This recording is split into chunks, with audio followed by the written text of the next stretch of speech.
Hi, welcome to my channel. Got a couple things I gotta do to the truck. Gotta do oil treatment and a fuel injector cleaner. So let's go ahead and start the truck.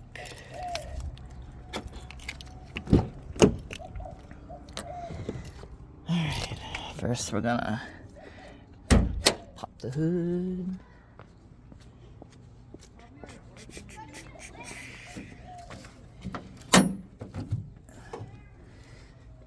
Gotta add it right there.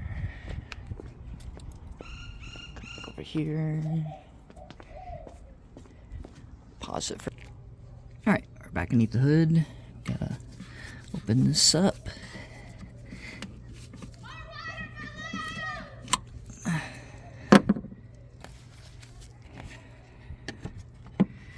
That's for the oil. And we got oil treatment. Go ahead and pause this for a second so I can. Okay, go ahead and add that. It's been idling kind of bad. I'm gonna see if this will help the knocking.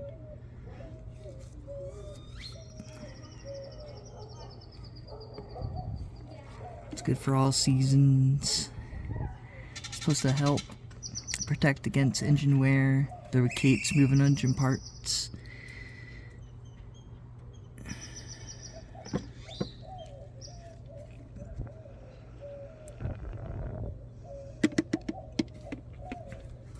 Okay, that's that. Go ahead and close that up. Put that there. Let's see if it's still leaking. Not too bad. Alright, let's do the dipstick.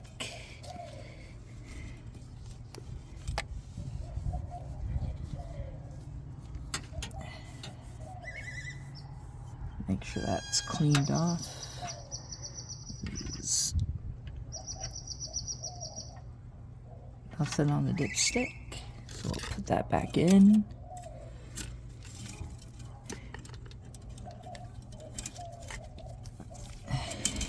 Double check my side of my motor that I worked on. Everything looks good. So let's go ahead and use rag. And we are, if I can get it to stay, we're good. We're roughly maybe half a quart down, which isn't bad.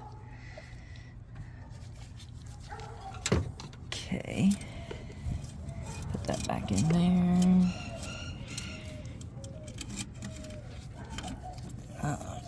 It's been running kind of rough lately. Wipe off the. Might have to get a new battery. Okay, so that's for that. Go ahead and wipe that off. Wipe that off. Put that there. Go ahead and put that back on. Make sure that's wiped up. Put that back in there.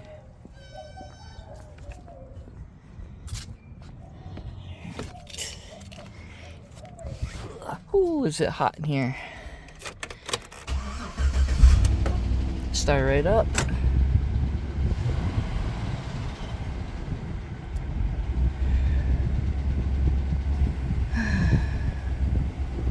No lights. That's a good sign. Just my seatbelt because, well, the door's open, my seatbelt's off. Yeah, I already checked engine oil. That's fine.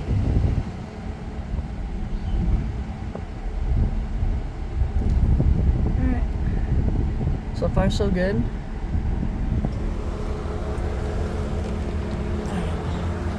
Go over to the gas cap. Do the fuel intake cleaner. Put you down for a second.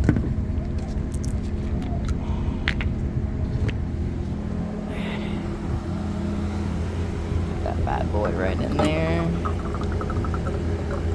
That's just an additive to add to the gasoline. Nice mixture. And as that mixes into the gasoline, you usually do it every, I think it says up to 21 gallons. Not sure how big this tank is, but mixes in there. And then as it goes through all the lines and stuff, it helps clean out the fuel injectors. The fuel injectors is what spits out the correct amount of gasoline. If those don't spit out the correct amount, then it ends up chugging and struggling to drive, and sometimes you get misfires because of that. It's a leading cause of misfire. Right now it sounds pretty decent. Get back in the truck.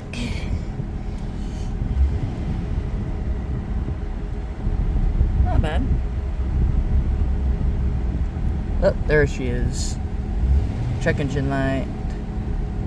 Pretty sure that's a misfire. We'll check in that in a second. Alright, let's go get my nice unlock the doors. Alright, let's go find my handy dandy code reader. Don't mind the truck, it's a little bit of a mess. I'm gonna be taking some of this stuff out because we're gonna be going on a staycation for the 4th.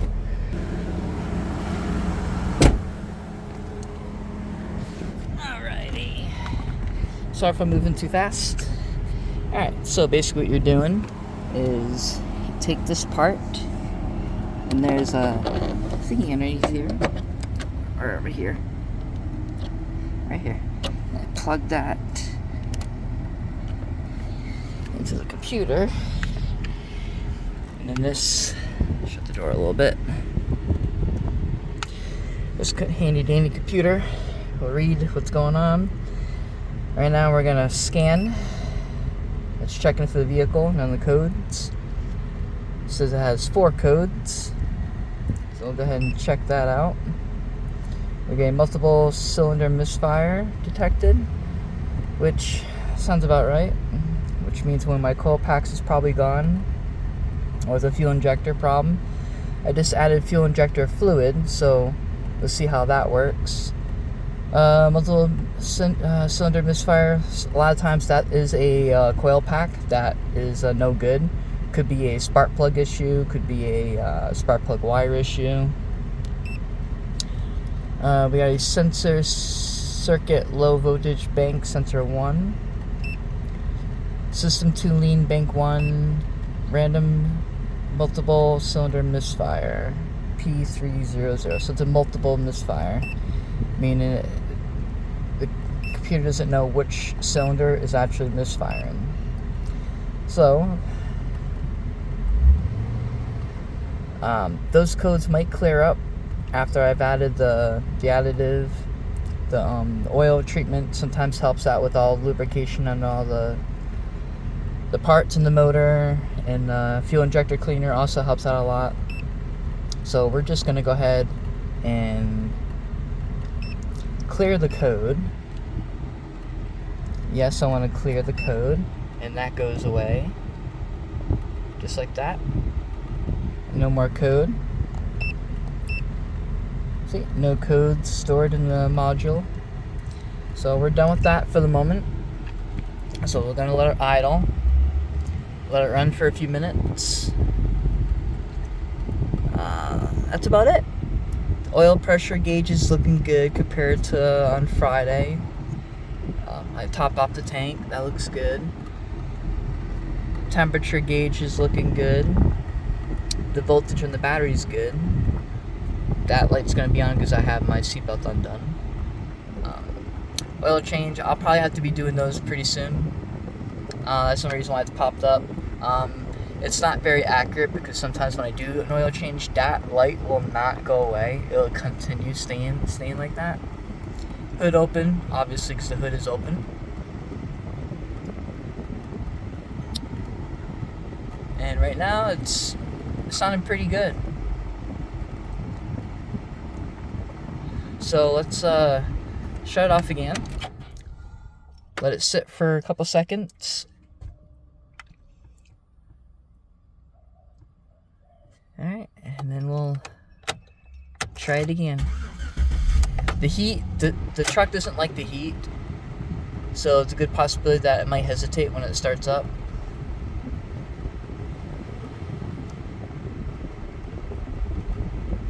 Alright, so it's still idling kind of heavily. Not too bad, it's not shaking that much, but I'm also not driving it yet. Let's idle it up a little bit.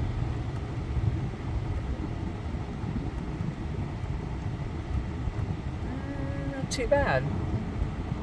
It may pop another code again because it hasn't been running that long with the oil additive or the fuel injector cleaner. But so that's my life. This truck is kind of old, so I don't doubt that it's gonna have issues. I've already had the one side of the motor rebuilt, the lifters replaced from a garage, and that costed quite a bit. A lot. It was like I think just under $4 grand for that. The transmission had to get rebuilt. That was $5 grand. And then I had another misfire on the passenger side of the motor, and then yeah, that sucked.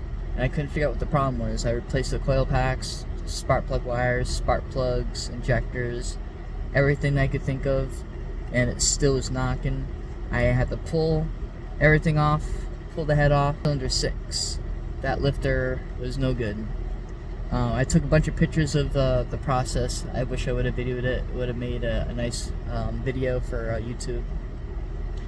So the truck sat for a little while as I tore apart the motor. Just the passenger side. Driver's side was all set, all taken care of. I have a lot of photos from when I took off everything off the motor. I replaced the head gasket. I replaced the exhaust manifold gasket. I replaced the oil pressure sensor. I did overall all over again with the wires, plugs, coil packs, injectors. I replaced everything on the entire motor. I obviously had to do an oil change after doing the replacing the lifters, because when you go to clean the head, you're taking off all the material that's been on top, all the old oil and stuff and grease, and that does get inside.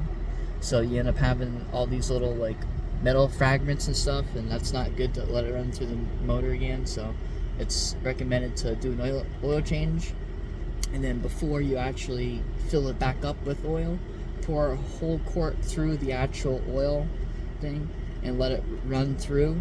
And when you're underneath, and if you notice it's running clear, then you got all the metal out. And you always double check the oil pan. Obviously you gotta remove the oil pan away, put a fresh one underneath there, so when you're pouring that one quart through, you can see if it's catching any of the metal fragments or any of the sludge that you might have cleaned off the head or underneath the lifters and stuff, because that whole thing, you got to clean it before you rebuild it.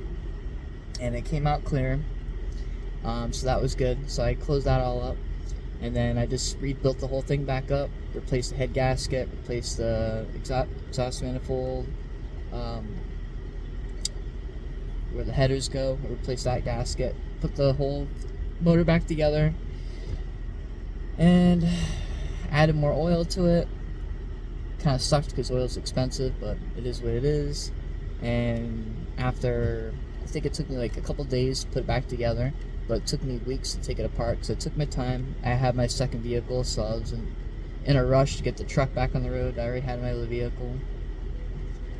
So once I got that all put back together, started right up, no problems. All the codes were clear. It drove nice. It smoked up a lot, only because the engine cleaner, obviously it has alcohol on it, so it had to take a few days for it to burn off all that extra alcohol that's on the motor from cleaning it. But after that, the smoke went away, and it drove fine. And as you can tell right now, after clearing out the code, I added oil treatment, I added injector cleaner, and it still hasn't popped the code yet, and it's not idling hard. So the little things it really helps a lot. You always go with the cheapest things first. You always go with your liquids, because that could have been something very simple like what I just did. A simple oil treatment that helped lubricate all the pistons and everything moving around, all through the lines, made sure the lifters are moving, the push rods, and it's idling fine now. It's not even shaking. So that helped re-lube everything, and it helps extend the life of the oil as well, and extend the life of the motor. And injector cleaner, like I said, it's a chemical that just it mixes into the gasoline, and as it goes to the line, it's obviously with the vehicle running, the gasoline is going through the filter and everything. It's going through the line, and it's burning through right now. And as it goes to the line, it goes through the injectors, and they spray out gasoline, and that's how you get your ignition. And if those injectors are clogged, that's how also you get a misfire. Because when those injectors, it's a very small hole on the top, and if it can't spray because it has sludge or something in it, that's what causes it to misfire. So I got that in there. It not necessarily cleans it out that quick, but sometimes it's an easy fix, like it was today. AC's running beautiful. It's cooling off real nice. The temperature is good. The volts in the battery is good. Although the battery is probably 2 or 3 years old, so it's probably due to be replaced. Because the batteries out here in Arizona do not last very long at all. I give it maybe 2.5 to 3 years tops, because the sun and the heat it kills them. So this truck is actually due for another battery. It's gonna probably sit. I'm just gonna drive it in the area, because like I said before, it doesn't like summer weather. So I'll be driving the Camaro, and I'll show you again on the oil pressure. See, on Friday that oil pressure gauge was all over the place, and right now it's pretty steady at roughly 25, almost 25, 30, pretty close to that. 40's in the middle, so it's doing pretty well. And I top off my gas every Friday, and the idle is at 500 RPMs, so a little over 500. And it's not jumping like it just was. Temperature gauge is beautiful. Wattage is good. As long as it's over 12 volts, we're good. I'm hitting 13, close to 14 volts. So it's running nice. So sometimes just adding an additive to your fuel makes a big difference. Definitely gonna be doing an oil change when it gets colder out, because I think today hit like 113. It's pretty difficult to do any work outside as well when it's really hot out. Right now it's nice out, but I don't have anything to do my oil change with, so I don't have any oil for the truck. I have oil for the car. I always have extra oil, but I have extra oil for the truck, but it's not enough to do a full oil change. I believe it needs like 6 quarts, and I don't have 6 quarts. I think I got like 4.5, 5 quarts. I got the whole container of it. Same thing with the car. The Camaro takes 6 quarts, and that one is probably due as well. But yeah, she's running nice right now. So that's gonna be it for this video. I was just showing you doing an oil treatment additive to my oil, injector cleaner, and I erased my codes and restarted it. It hasn't been shaken, hasn't been hesitating to run, and it's actually idling pretty nice. So it looks like I probably fixed the problem. Sometimes the cheapest thing is the best solution versus having to spend a couple $100 on coil packs, replacing spark plugs, which that's an easy $100. You figured it's about $10 to $12 a spark plug, and this is a V8, so that's 8 spark plugs. You do the math. Wires are not cheap. Good set's like about $80 for a good set. Coil pack, like injectors, those are expensive as well. Those can cost, if you get real good ones, it costs like $500. Same thing with coil packs. Sometimes those can cost up to $1,000. So it's not a cheap fix. But if you can get by with just doing additives to your oil and your gas, then everything should be fine. But that'll be the end of this this video. If you like anything you hear, want to see any more stuff, just leave a comment below. And I'll talk to you later. Like and subscribe. Peace.